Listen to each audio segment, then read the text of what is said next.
All right, so I'm going to do a video here, but I thought it would be nice to wear my custom. Look at this stuff, isn't it neat? I'm going to ramp so fast, you can't compete. Yeah, well, not anymore, because Ravensburger earlier today banned Hiram Flaversham, and they also banned another card, Fortisphere. And what I thought would be something enjoyable to do, because there's a lot of other people making videos and posts and memes and everything about Hiram and Fortisphere. But if you're a newer player, or maybe someone who's not really in the competitive scene, even if you're at your local tournaments, you're just not as competitive, you may not understand exactly how lethal these two cards were. And I thought maybe it would be worth making a video to kind of discuss that, to kind of add some validity that I feel was a smart decision on Ravensburger's stance, or on their decision. So I figure if we do it this way, I can show some other cards and then we can kind of dig into things from there. So these two cards, effective today, as of the making of this video on April 8th, 2025, are completely banned from, regular local constructed at your local stores, the Disney Lorcana challenges, worlds, everything. Right? They're completely gone. You can still play them at home, obviously. They did include that in the statement, but obviously you could always play with these at home. So there's nobody stopping you from doing, whatever type of play at home. So let's get into the more egregious one first, being Hiram Flaversham. Now, he was released in set 2 while Fortisphere was released in set 4. So they both have been out for a while now, especially Hiram, right? He was a huge staple in Sapphire decks. Now, I myself was a huge fan of Ruby Sapphire, hence the, t-shirt. And I played them a lot, especially last set. I played a lot. But towards the end of the set, I decided to switch back to like Ruby Amethyst because I was having better luck with it. And Ruby Sapphire, I felt like people had kind of adapted. But that being said, I have a lot of familiarity with this card. This card has won me a lot of games. And a part of me will always miss it. But we'll go from there. So the first thing being Hiram's ability. When you play this character and whenever he quests, you may banish one of your items to draw 2 cards. So what would be preferred in the Ruby Sapphire deck would be that I'd already have a Popsicle out, which has the ability where when I play it, I may draw a card. So I've already replaced it in my hand. Then I usually would play some sort of ramp card, something else maybe on turn 3. It depends kind of if I need to have a removal, or if I was successful to ramp, like with Tipo or with Sail the Azurite Sea, then what I would do is ink. So now on turn 3, I'm dropping Hiram. So that was turn 1. Turn 2 was ramp, that gave me an extra ink. Turn 3, I now ink. I play Hiram. I blow up this Popsicle, and now I've drawn 2 more cards. And if Hiram was able to stay on the board longer than just the one turn that I played him, if I ever ran into more Popsicles or some other item that I had in my deck, depending on which version I was running, that I wanted to blow up and get extra cards, I had the ability. Now, obviously the card draw from Hiram is huge. Being able to get 2 cards every time he's played is massive, especially in decks that are with Sapphire, because we've gotten so used to, as a Sapphire player, dump your hand, find the Hiram, refill your hand. So you just ramp and dump all your cards as quick as possible so that you're able to just refill. And then at that point, now you're able to start playing big Sisus, Half Shark, Be Prepared, Maleficent Dragon, Tamatoas, whatever you need to start changing the game. If I need control, I've got Medusas, Tremaines, Sisus. I need to just, my opponent's completely knocked down. I'm going to start winning. Now I'm going to start playing Tamatoa, Lucky Dime, right? And I just start questing or just playing things and just winning. It's a very, very lethal combination. Now, what would you do to get rid of Hiram, right? For those of you that are newer to the game, well, a lot of the really easy things, because he's got 1 power and then 6 health. 6 health is a lot in this game. So some of the easiest things to do would be to drop a Sisu, immediately get rid of a 1 power character. Goodbye, Hiram, right? Or Brawl, get rid of a character that's 2 power or less. Okay, that's really easy to do because he's less than that, but I have to be Ruby. Ruby has other options. Sisu would get rid of him. Medusa, Tremaine. Well, Tremaine would only work if that was the only character. That would be the same as playing like B King Undisputed. So those are easy red ways to remove it. You've also got things like that you don't really see anymore, but Dragonfire. You can just choose a character, banish them. Hiram doesn't have a ward, so which would prevent you from targeting them with an actual chosen attack or making them a chosen character. So you obviously could destroy him because you can just banish him. Doesn't matter how much health he has. He's gone. If Hiram was quested down, I could play a Maui, crash him in there because Maui does 6 damage. Goodbye, Hiram. And there's other options too, but really, Ruby had the most ways to deal with a Hiram. The moment he dropped, you could Brawl or Little Sisu. Immediately get rid of him. If you weren't playing as a Ruby player, now all of a sudden you have far less options. And these are only some of the ones, the easiest ways to be able to get rid of them. You could do something like we don't talk about Bruno, where you take a chosen character, it returns to your opponent's hand, they shuffle it, and then a random card is chosen. It could be Hiram, especially if they didn't have any cards. It was easy to get rid of him, but that's also a little bit more difficult because probably if Hiram's down there, he probably has hit an item. He's probably, your opponent probably has at least 2 cards, so putting Hiram back in there, now you've got a 33% chance of hitting him. It's not a wonderful thing. You could do things like, you're welcome. You take a character and you shuffle that into their opponent's deck, but the downside is they now get to draw 2 cards. So yeah, you got rid of a Hiram after he probably already hit an item, but now I'm giving the Sapphire player 2 more cards for the punishment of removing their character. That's not wonderful. You got other things like Hades, where you can immediately turn him into ink, or like Let It Go does the same thing, but it's a song. And then you start kind of running low on options that are not just, I have 6 characters on the table. I play Strength of a Raging Fire that does 6 damage and that gets rid of them. You do have really strong cards like Madame Mim Fox and then along came Zeus. The downside is Hiram could survive both of those individually. So now I have to set up, maybe I play Let the Storm Rage on and then hit Hiram with a Fox. Well, now I had to have someone who could sing it, or I already had to have Mim on the table. So now we're talking about turn 4, turn 5, turn 6 that I'm responding to Hiram, and Hiram may have already been here for 2 or 3 turns, and that's maybe giving my opponent 6 different cards. That's huge in this game. And then along came Zeus, does 5 damage. That doesn't get rid of him outright. So there's lots of ways to get rid of Hiram, but his health pool was so big that it was really, really difficult to get rid of him. I would say what I would have done first, and I don't have all the data that Ravensburger was looking at. I've just been someone who's been playing since the game released, basically. And I played a lot of Sapphire, is that I would have limited him down to only drawing 1 card. So he still is useful, but he's not generating so many cards. Now, some people would say, well, there's lots of other cards that have lots of other abilities, like Rabbit. Rabbit, when you play the Merlin Rabbit, I draw a card the moment he hits the table. The same as Genie, right? I get a card the moment he touches down. The difference being between these two, Genie has evasive and he quests for 2. And that Merlin Rabbit, when he ever leaves play, even if I hit him with a Let It Go, or I beat him in a challenge, or I turn him into ink, whatever happens, as soon as he leaves the table, me as the controlling player will get another additional card. The difference being with Hiram, it's 2 when he drops. It's 2 when he quests. And that the fact that he gets 2 when dropped, when played, is huge. Because I could get, I've played discard decks like Lemon Lime discard. I've played Green Steel discard. And being able to knock a Ruby Sapphire player predominantly, that was much more common a couple of sets ago, versus now where Blue Steel was everywhere and Ruby Sapphire was everywhere, would be that, I could knock down their hand to nothing. And then all of a sudden, Hiram's still on the table and I don't have an easy way to get rid of him. My opponent's not questing with him. So now I have to find songs to be able to zap him and take him out. The moment they draw an item, they're going to play it, quest. Now they've got 2 cards. Right? And now all of a sudden the machine's moving again. And I did all that work to get them down to no cards, and they have an easy way to dig themselves out with almost no effort. Yeah, Amethyst could do that too.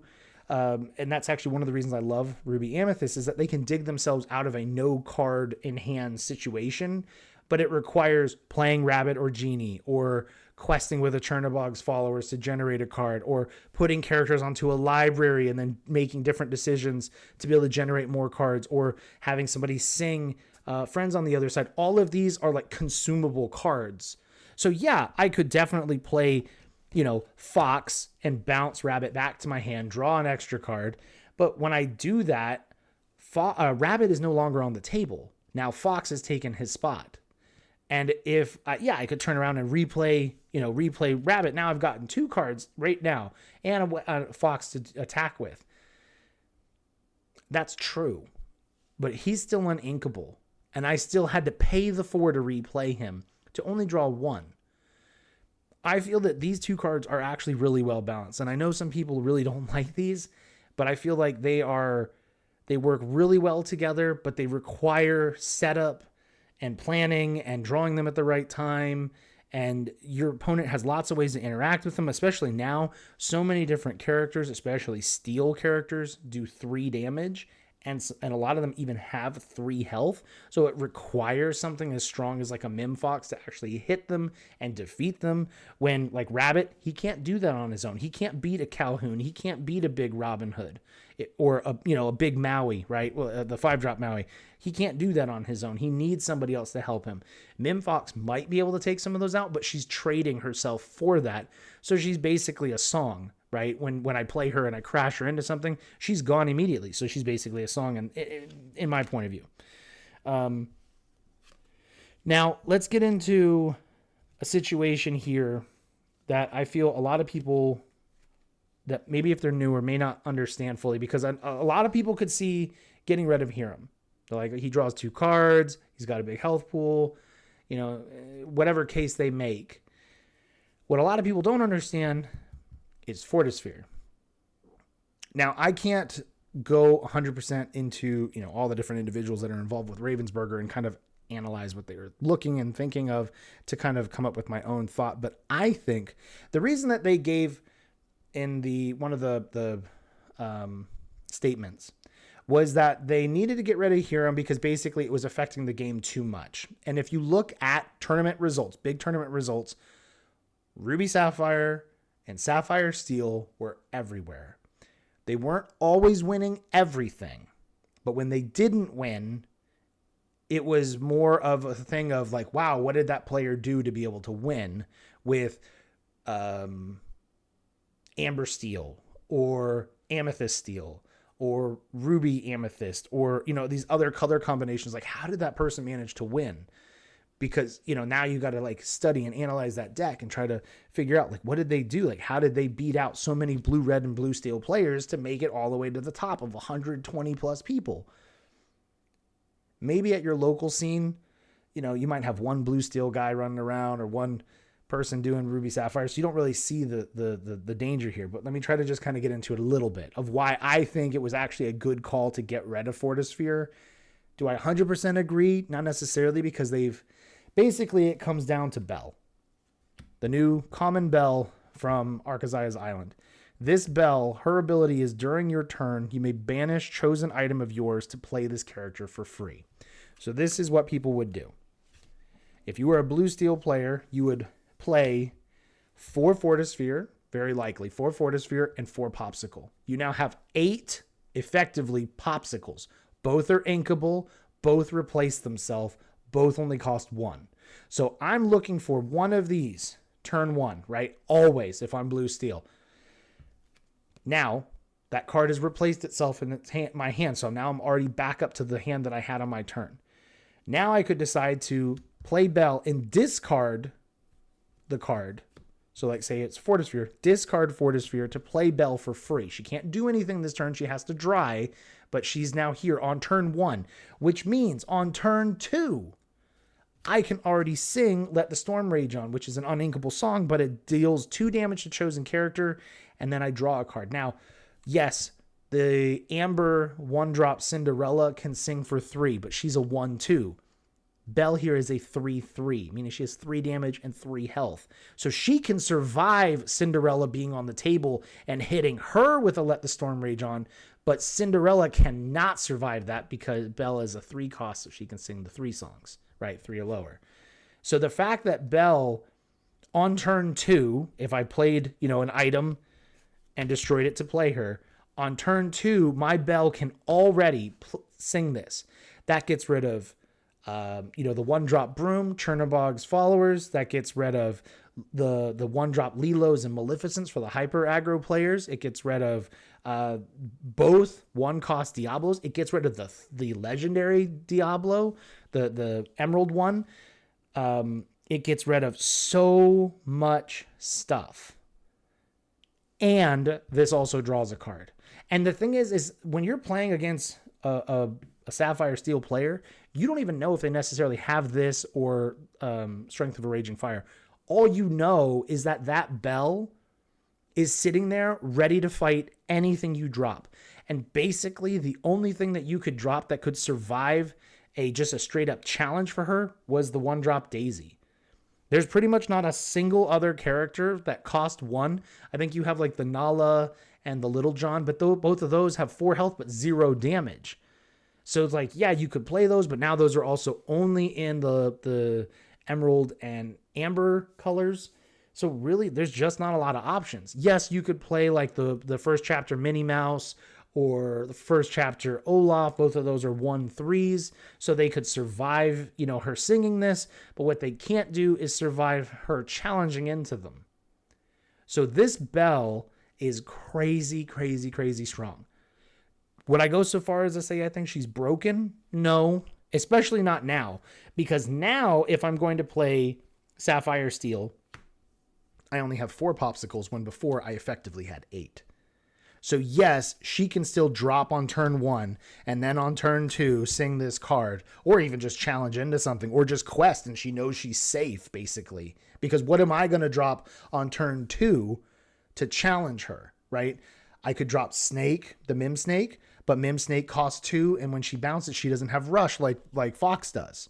So I won't be able to immediately rush into her. Now you're talking about I'm not even able to engage with this Belle until turn 3 with Fox. Snake could challenge into her, but I have to have my character survive and then have something to ink and replace it with a Snake, which isn't really a super good play anymore. Not even everyone is running 4 of the Mim Snakes. And then depending on the other colors, like there's nothing you can do. There's just not. There's very few options of what you can really do. So what you're then doing is you're not questing for a turn or 2. And now you're talking about getting ready to start building up your board on turn 3, turn 4, and now questing. But by then, what would have been is now on turn 3 or turn 4, I'm already playing Hiram, and I'm hoping I find another popsicle, and I'm blowing that one up, and now I'm drawing 2 cards. Or I'm playing the new Scrooge McDuck, where I get to look at the top of my deck for 4 cards, and if it's an item, I can show it and keep it. There's a lot of stuff that this Belle can do, and I think getting rid of Fortisphere was a really good call. I would hope that Ravensburger sufficiently play test their new sets, especially play testing within the microcosm or the macrocosm of all of the other sets to hopefully avoid things. But I also know that when they're designing this game and they're getting all these illustrations made and all the production done, it is months and months and months and months in advance. So we don't know when this card was designed. That being said, I promise that their internal meta, no matter how hard they try to practice, isn't the same as having tens of thousands of other players, some of these really good card players, taking these cards and trying to figure out a way to build the most just crazy, disgusting deck. So they don't have a beta team of 1,000 people, right? And even if they did, they still wouldn't catch everything. So I think that taking out the Fortisphere was probably a pretty good idea, especially if they felt so strongly about interacting with Hiram and banning him, that banning Fortisphere probably made good sense because of this situation. And I mean, when you still have Sapphire still having access to both the Tamatoas, which are crazy good, the Lucky Dime, and Scrooge McDuck, I think Sapphire Steel is still dangerous. I do 100%. I think Ruby Sapphire is still dangerous. What I think this has done, them banning, is I think what it'll do is it will slow Ruby Sapphire and Sapphire Steel down a turn or two. It might make them not want to dump their hand in a ramp so quickly. Maybe they decide, you know what? Maybe it's a good idea as Sapphire players to look back at Detective Mickey or One Jump Ahead or Fishbone Quill being a lot more influential, because now I can ink things that were uninkable, or I can ink things from the top of my deck. So now I'm able to, keep things moving without having to draw them and having to ink them and having to interact with them. I can just it's ink. Maybe that's the path forward for them. But regardless, I think that this probably was a really smart idea. And as much as someone who's played Ruby Sapphire and loved it, and actually I just played it, was it 2 or 3 weeks ago? I went to, I have 2 different local stores that I play at consistently, and I went to one of them and I just rolled everybody that night. Like I just won with Ruby Sapphire. And it was great, right? Like you have a really good night. And it's not just because you're like OP and crazy good. Like I have nights where I easily get second, or I get much further down the totem pole. So I regularly get humbled with different colored decks and everything that people bring in and brew themselves and stuff. So I'm nowhere near the best player in my area or anything, but I win enough to know the dangers of what happens. And I was also someone who was really hesitant about, really getting too upset about Ruby Sapphire and Sapphire Steel. I didn't like Sapphire Steel. I still don't. It's one of those decks that I can see the strength of. I can see the validity and the threat and the danger of it, interacting against what I'm trying to do. But it's just not a deck that I really like. I built it especially when they did the whole Oswald thing. I built the deck just so I could play it like against my wife, just to kind of see like, how is this supposed to work? What is the thought process behind this? And I just didn't like it. I never wanted to take it and go play it locally out at a shop. And actually, a friend of mine and I that are local, we decided, we were going to try to figure out Ruby Amethyst. We were going to try to figure out some other options around it. So like I was already really investing time into Steel Song, and I had come up with a way that Steel Song could really hinder both Blue Steel and Ruby Sapphire. And I was really excited about it, and I was feeling like it was finally working and kind of starting to click. And, and then now this ban. So I am reassessing a lot of this. And now the question is, okay, where is all of this going to go, now? So I hope that this video was helpful for you. I hope it kind of helped explain, why Fortisphere and Hiram, why it may be a good thing that they're getting banned. I do hope that banning is not a common thing for Lorcana. But I will say, if I had to make the choice between set rotations, meaning, previous sets, maybe they're 2 years behind or whatever, like first chapter and Rise of the Floodborn, being rotated out, I would prefer, or banning certain cards that are just really, really gross. I would prefer banning. I think in extreme circumstances, I would probably prefer errata first. But the last time that they did an errata was with the set 2 Bucky, and his whole thing, if you haven't played played back then, was he was a 2-drop character that had ward, so you can't target them for a direct attack with songs or actions, but you can in a challenge. So he was a 2-drop with ward, but whenever I played a Floodborn character, whether I shifted or just played a Floodborn character, you had to discard a card. So what people were doing was, they were playing Diablo, they were playing the Jafar Serpent, they were playing a bunch of different characters that were Floodborn, to just like, I play a character and I'm making you discard. And then I have other characters on the table who might sing and then make you discard another card, right? So it kind of just stacked up really bad.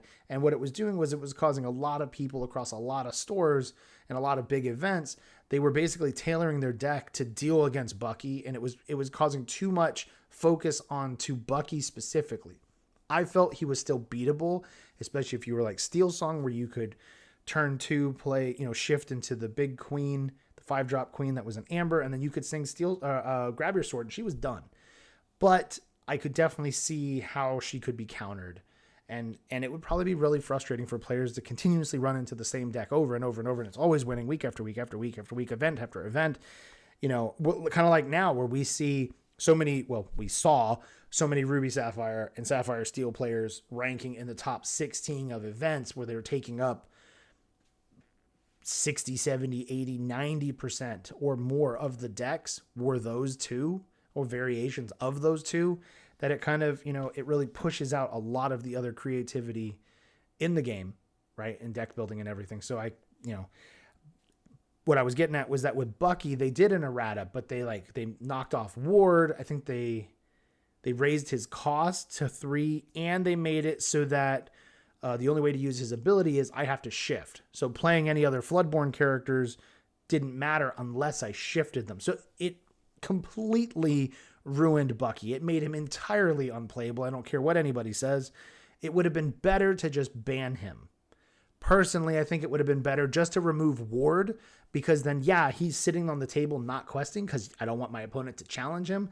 But then Cinderella and all these other characters could sing a song and just get rid of him, right? I could even just wait. I could play Fire the Cannons for 1, or Baboom now for 2, or Smash for 3, or Brawl, or all these other cards that are now available.